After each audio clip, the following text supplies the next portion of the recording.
পর্যটন সম্ভাবনার এক নতুন দ্বার উন্মোচন করছে রাঙামাটির লেক ভিউ গার্ডেন।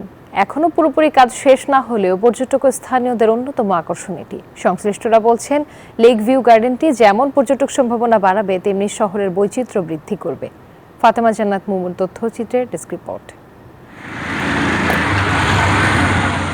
রাঙামাটি শহরের ফিশারি বাঁধ, এখানকার সৌন্দর্য বৃদ্ধি করতে নির্মাণ করা হচ্ছে লেক ভিউ গার্ডেন। প্রায় 100টি বৈচিত্র্যময় বৃক্ষরাজি আর ফুল গাছ দিয়ে সাজানো হয়েছে গার্ডেনটি। বান্ডেল থাকলে প্রতি সেনমানিতে টাকা বাঁচবে। বিকাশ সেনমানি বান্ডেল কিনে জিতুন প্রতি লেনদেনে। এখনো পুরোপুরি কাজ শেষ হয়নি, এরই মধ্যে পর্যটকদের আকর্ষণ কেড়েছে এটি।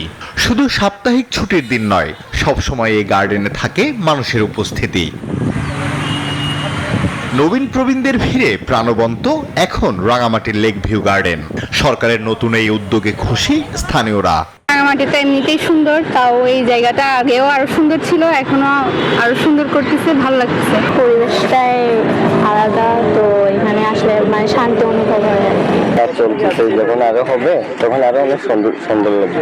গার্ডেনে ঘুরতে লাগবে না কোনো টিকিট, সবার জন্য থাকবে উন্মুক্ত।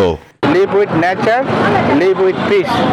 অর্থাৎ এই গার্ডেনটা স্থাপনের অন্যতম প্রধান উদ্দেশ্য হলো যে শান্তি প্রতিষ্ঠা করা।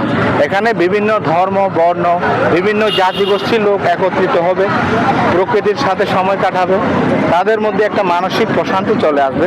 প্রায় 90 লাখ টাকায় নির্মিত এই গার্ডেনে রাঙামাটির পর্যটন সম্ভাবনা আরও বাড়বে বলছেন পর্যটন সংশ্লিষ্টরা।